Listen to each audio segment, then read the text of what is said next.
The Atlantic has swallowed entire fleets. It has taken warships armed to the teeth, merchant vessels loaded with cargo, fishing boats that simply never came home. The sea does not explain itself. It does not leave notes. But sometimes, rarely, it gives something back. Not a wreck. Not wreckage.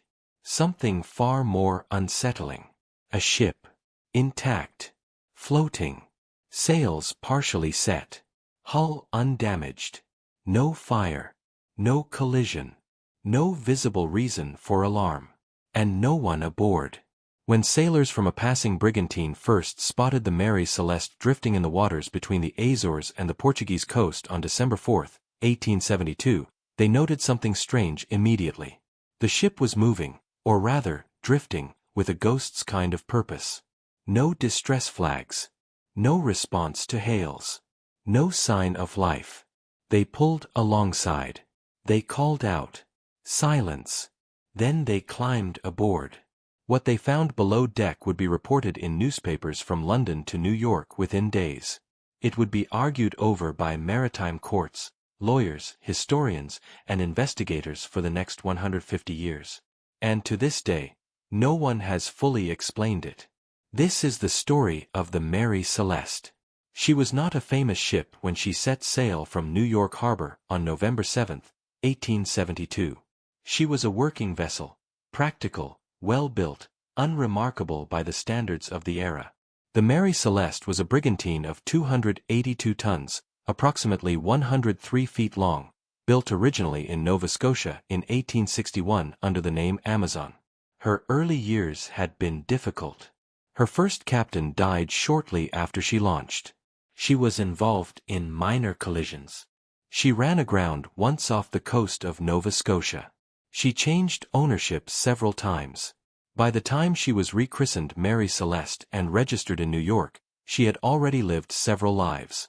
But in the fall of 1872, she had been refitted, restocked, and loaded with a cargo of 1,701 barrels of commercial-grade alcohol, denatured spirits bound for Genoa, Italy, to be used in the local wine fortification trade. Her captain was Benjamin Spooner Briggs, 37 years old. A native of Massachusetts. By all surviving accounts, he was an experienced, sober, deeply religious man, not given to panic, not known for recklessness. He had sailed for years without serious incident. He knew the Atlantic. He respected it. He brought his wife with him on this voyage. Sarah Elizabeth Briggs was 30 years old. She played the harmonium. She kept letters. She brought her 2-year-old daughter, Sophia Matilda, aboard. Their young son, Arthur, stayed behind in school in Massachusetts. He would never see his parents again. The crew numbered 7 men, all experienced sailors. According to port records, the manifest was in order. The ship was sound. The weather, at departure, was manageable. On November 7, 1872, the Mary Celeste left New York Harbor and sailed east toward Europe. She never arrived. When the crew of the Dei Gratia, the brigantine that spotted her, boarded the Mary Celeste on December 4, the ship had been at sea for nearly a month. They had passed within sight of each other in New York Harbor just days before the Mary Celeste departed. Her captain, David Morehouse, knew Benjamin Briggs personally. He was the one who gave the order to investigate the silent ship.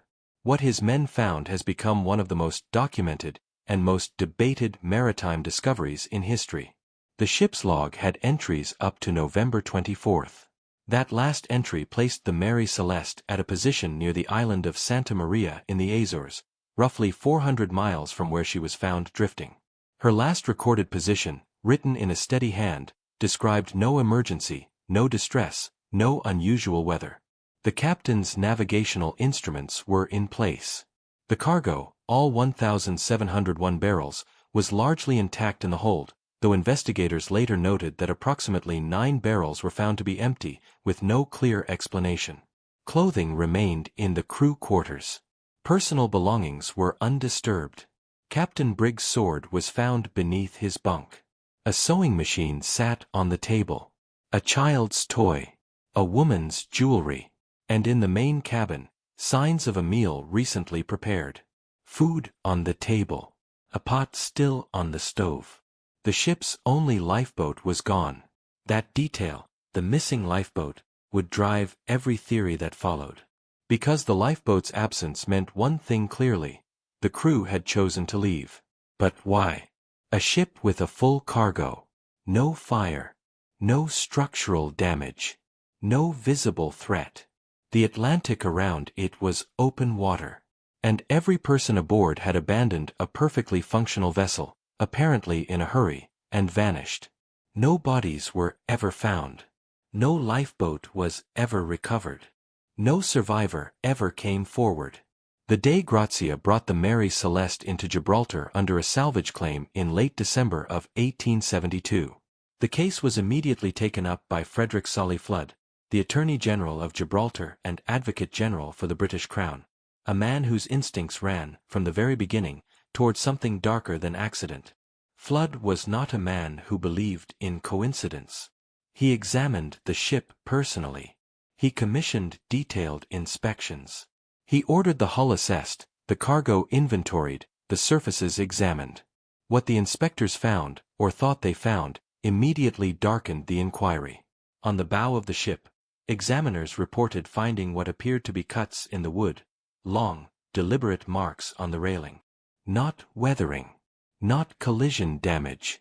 Marks that, to some eyes, looked as though they had been made by an axe. On the captain's sword, a reddish-brown stain was identified. On one of the cabin floors, a faint stain was noted that inspectors believed might have been blood. Flood's conclusion took shape quickly. He suspected foul play, and he suspected the crew of the Dei Gratia. His theory: the two crews had conspired, or the Dei Gratia sailors had attacked and murdered those aboard the Mary Celeste, then staged the ghost ship Discovery to claim the salvage reward. It was a serious accusation. And it had almost no evidentiary basis. The marks on the bow were later re-examined by a more thorough inspector, an expert in naval woodwork, who concluded they were consistent with natural weathering, not axe marks. The stain on the sword was tested and found to contain no blood. The stain on the cabin floor was similarly inconclusive, later described by one examiner as possibly rust, or water damage, or any number of ordinary maritime residues. The theory of murder collapsed for lack of evidence. But it left behind something that all such accusations leave behind: doubt. A shadow. A feeling that the truth, whatever it was, had not yet shown itself. The salvage court ultimately awarded the Dei Gratia crew a fraction of the ship's value, less than they had hoped for, more than Flood wanted to give them. The Mary Celeste was returned to service. And the question of what had happened to Benjamin Briggs, his wife, his daughter, and his crew went officially unanswered. It has remained so ever since. In the century and a half since the Mary Celeste was found drifting, historians, naval experts, forensic specialists, and amateur investigators have proposed no fewer than a dozen serious explanations for what happened aboard that ship on or around November 25, 1872. Each of them fits some of the evidence. None of them fits all of it. The alcohol vapor theory: this is the explanation most frequently cited in modern assessments, and it begins with the cargo. The 1,701 barrels of commercial alcohol in the hold were not drinking spirits. They were industrial grade, produced by a New York distillery. Investigators who reviewed the case in the 20th century noted that the 9 empty barrels found in the hold were made of red oak, a wood known to be more porous than white oak. It is possible, even likely, that these barrels leaked. If enough alcohol vapor had accumulated in the hold, a buildup of flammable gas could have alarmed the crew. Perhaps they heard something: a groan from below, a change in the ship's movement, a smell rising from the hatch. Perhaps Captain Briggs, cautious and prudent, ordered everyone into the lifeboat as a precaution, intending to return to the ship once the hold had aired out. The theory is plausible. The physics are sound. Controlled experiments conducted centuries later confirmed that alcohol vapor could produce a pressure-release explosion powerful enough to blow open hatch covers without leaving burn marks or structural damage, precisely consistent with what inspectors found aboard the Mary Celeste. But it doesn't explain everything. If the crew evacuated onto the lifeboat, records suggest the lifeboat was attached to the ship by a halyard, a rope. Some investigators believe the rope snapped, or was severed, separating the lifeboat from the Mary Celeste in open water. A small boat in the North Atlantic, in late November, with no supplies, would not have lasted long. But no trace was ever found. The waterspout theory historical records describe the North Atlantic corridor near the Azores as prone to sudden, violent waterspouts, rotating columns of water that can strike without warning, creating chaos on deck without necessarily damaging a ship's hull. Some historians have proposed that a waterspout struck the Mary Celeste, swept several crew members overboard, and triggered a panic evacuation. The surviving members may have launched the lifeboat in the chaos, only to be overcome by the sea before they could return. It is possible. But the ship showed no signs of chaotic damage. The objects inside were, by all accounts, orderly. A waterspout sufficient to sweep people overboard would, in most maritime accounts, leave disorder behind. The seaquake theory, one of the more technically interesting hypotheses, centers on submarine seismic activity. The waters near the Azores sit above one of the most geologically active zones in the Atlantic, the boundary between the Eurasian and African tectonic plates. Submarine earthquakes in this region have been well documented, both before and after 1872. A seaquake, an earthquake felt through the hull of a ship, can be terrifying, disorienting, and physically violent, even without damaging the vessel. If the crew experienced what felt like the ship breaking apart beneath them, panic could have driven a rapid, unplanned evacuation before the danger was assessed clearly. The theory accounts for the suddenness of the abandonment. It does not account for the absence of any survivors. The piracy theory, it has been proposed, though rarely accepted by serious historians, that the Mary Celeste was intercepted by pirates who murdered or enslaved the crew, then abandoned the vessel after finding that its cargo of industrial alcohol was not worth transporting. The absence of any violence aboard the ship makes this theory difficult to sustain. Pirates, in historical record, do not tend to leave ships this clean. What all of these hypotheses share is a single, irreducible problem. They are each missing something. A small fact. A recovered body. A piece of the lifeboat. A survivor's testimony. Something that would close the door. And that something has never appeared. The documentary record surrounding the Mary Celeste is both extensive and frustratingly incomplete. The ship's official log survived. Its last entry, made in Captain Briggs' hand, is dated November 24, 1872. It records the ship's position, the weather, and, crucially, nothing unusual. No mention of crew illness, mechanical failure, unusual cargo behavior, or distress of any kind. A secondary document known as the Mary Celeste's mate's log, a more informal, day-to-day record kept by first mate Albert Richardson, also survived. Its final entry matches the captain's log in date and tone. Whatever happened, according to surviving documents, happened sometime after November 24 and before December 4, a window of roughly 10 days. Insurance records from the New York Maritime courts show that the cargo was insured, the ship was insured, and the cargo's owner, a wine merchant named James Winchester, cooperated fully with investigators.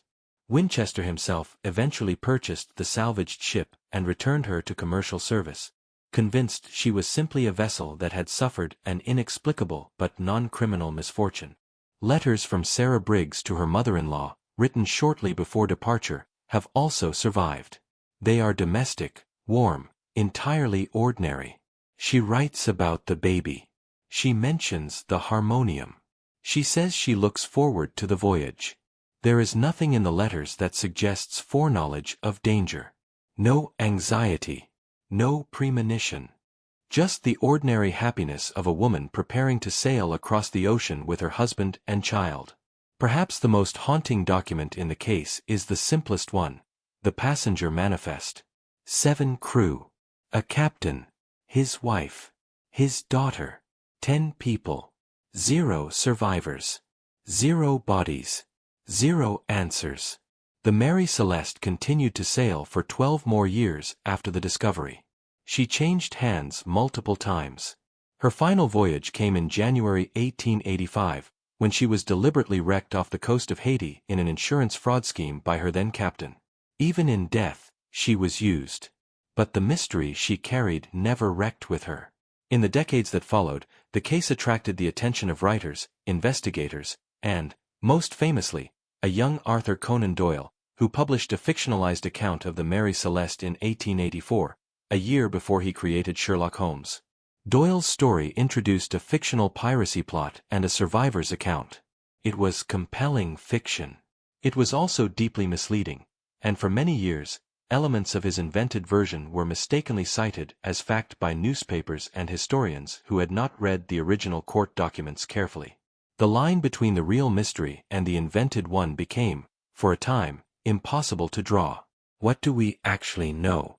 We know that 10 people boarded a sound vessel in New York in November 1872. We know they vanished somewhere in the waters between the Azores and the Portuguese coast.